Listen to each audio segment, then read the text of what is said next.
Hello and welcome back to another edition of the GSMC College Football Podcast, presented to you by the GSMC Podcast Network.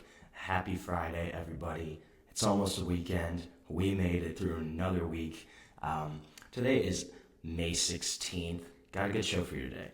Going to talk about some of the Bedlam coaches, Gundy, Brent Venables, as well as a former one in Lincoln Riley. Could those guys be on the hot seat for this upcoming year?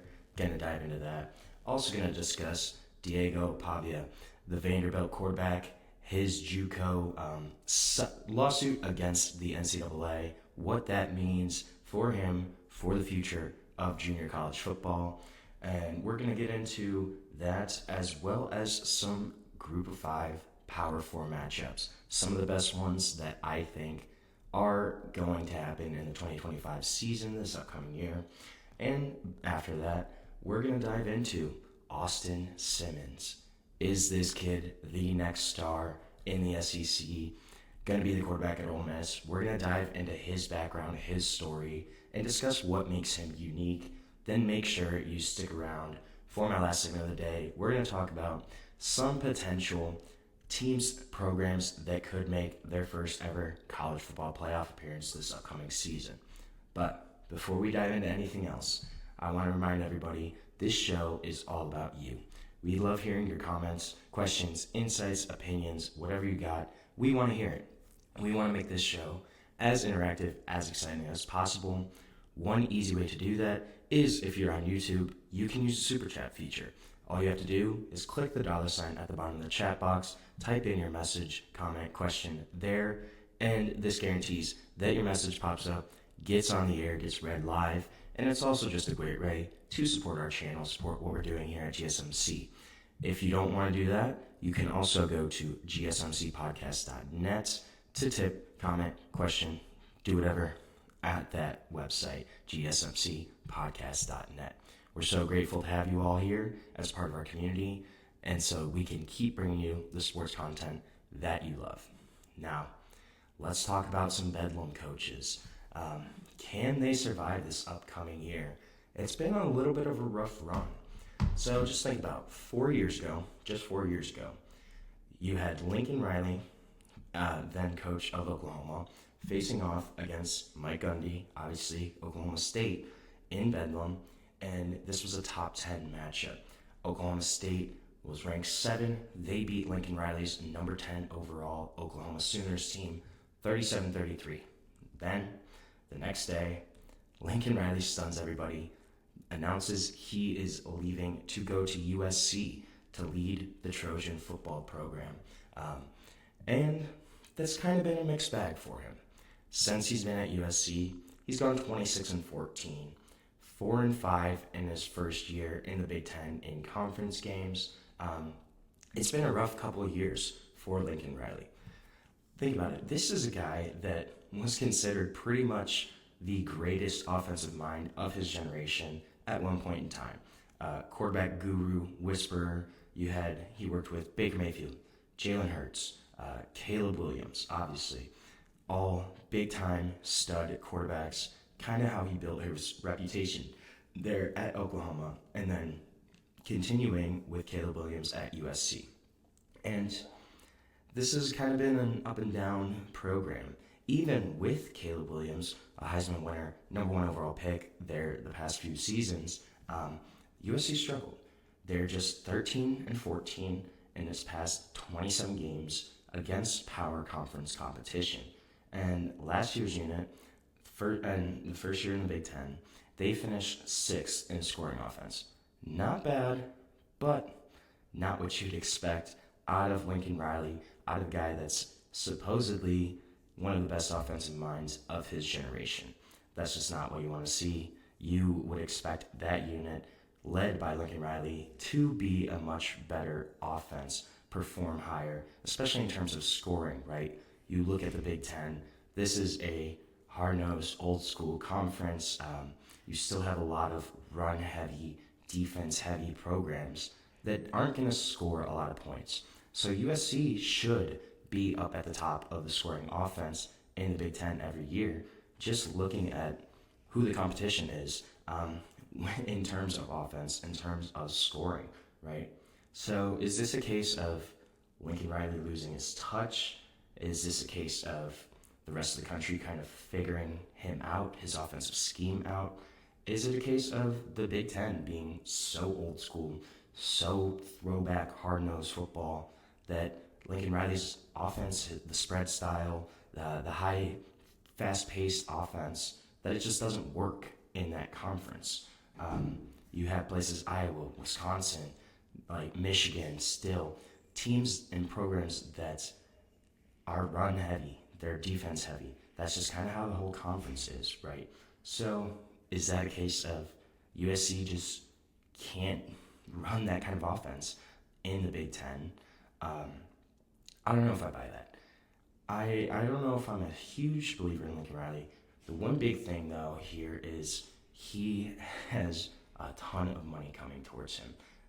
USC gave him a 10-year, $110 million contract in 2022. So it's going to be hard to move off of Lincoln Riley right now. I don't know if he will get fired next year. It's going to be an interesting season, though, for USC. I think if they struggle again this year, in the Big Ten specifically, there's going to be calls for Lincoln Riley's job. It's a manageable schedule this year, too. They do have to go at Notre Dame, at Oregon. Those are the biggest hurdles, and those are two pretty big hurdles, right? But there's certainly room for USC to turn this program around. You have Jada Maeva coming back at quarterback, should be better in year 2 after he kind of took over for Miller Moss halfway through the season last year. So you have a little more continuity coming back. You still have a ton of talent on this USC squad. And if he's still there, you have a class in the 2026 recruiting class next season that right now is ranked number 1 in the country. So if they can survive this, there is potential for USC to come back up on the upswing. But there's going to be a lot of pressure on Lincoln Riley this year. USC is going to have to perform in year 2. There's an expectation that they can turn things around. We're just going to have to wait and see it happen. Then, if you look at the guy that was on the other side of that top 10 matchup in the Bedlam series 4 years ago, Mike Gundy, right? And I'm a big fan of Mike Gundy. But if you look at since that game 4 years ago, he's gone 20-19 over that span. And this includes going winless in the Big 12 last season, going 0-9 in Big 12 conference games, finishing 3-9 in the season. Just a complete disaster for the Pokies last year. And this is a guy that, he always kind of bounces back, right? They went 7-6 in 2022. He bounced back, has a 10-win season in 2023. Obviously, last year, disaster. And this is key to note that this was Mike Gundy's first losing season in 20 years. Since 2005, last year was the first losing season that Oklahoma State has had under him. So there is an expectation that they're going to bounce back. But this is a brand new Big 12. There's no Texas, there's no Oklahoma. And Oklahoma State was kind of projected to be one of those teams that would be consistently at the top of the new Big 12. Yet that's not the case of what happened last season. It was just a complete disaster. And then Gundy had kind of a weird offseason where wasn't sure if he was coming back. It sounded like he was gone at one point. Then they kind of announced that they renegotiated some of the terms of his contract. So this is a guy that has been the winningest coach in Oklahoma State history, has led them to a huge, huge run of successful seasons. But if he can't perform this year, there's going to be a lot of pressure on Mike Gundy. I don't know if he's really going to be fired, but if they don't have a winning season this year, it's certainly very possible that Mike Gundy is on his way out in Stillwater.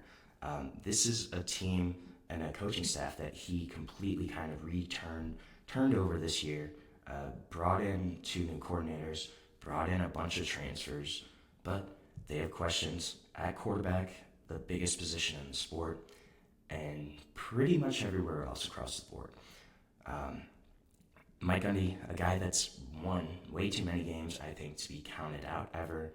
I would count more on a bounce back season from Oklahoma State, but it's certainly very possible that that won't happen. He's going to have to do one of the best coaching jobs of his career this upcoming season for Oklahoma State in order to kind of stabilize things, keep the status quo there, and keep his job, frankly. I think he can do it, but it's certainly possible that that's not going to be the case. Then you look at the current Oklahoma coach, Brent Venables. Brent Venables, his return to OU coming back after being the longtime defensive coordinator at Clemson, kind of helped get the sour taste of Lincoln Riley leaving out of their mouth. But on the field, hasn't looked great under Brent Venables. They have just been 22-17 overall. They were 2-6 last year in their inaugural season in the SEC in terms of conference play. Had an anemic offense last season. They were 119th in the country in passing. 97th overall in scoring last season. So really a unit that struggled and didn't play anywhere near to expectations. But Oklahoma did have a strong offseason this year. You bring in offense coordinator Ben Arbuckle, and you pair him with his quarterback, John Mateer from Washington State. That should be a great duo to watch. Mateer's an exciting quarterback. I think he can kind of turn things around. And then in the spring, you go and add Jaden Ott, the best back at Cal, former All-Pac performer in 2023, a guy that really gives them a dynamic threat out of the backfield. So the pressure's on for Brent Venables. You have no excuses. You have a new offense, guys that should be really exciting.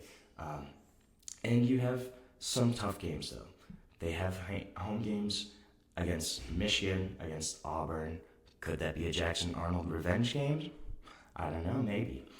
Then you have LSU, Ole Miss, then road matchups. You have to go to Texas, to South Carolina, to Tennessee, to Alabama. So it's going to be a rough schedule for Oklahoma. The pressure is going to be on, though, for Brent Venables. I think he needs to have at least a winning conference record this year to kind of maintain his job, or else he's in a lot of trouble as the head coach of the Oklahoma Sooners. So right now we are going to take our first short break of the show. When we come back, we're going to talk about Vanderbilt quarterback Diego Pavia and kind of his lawsuit against the NCAA, what that means for the future of junior college football. We're going to dive into that when we come back on the GSMC College Football Podcast.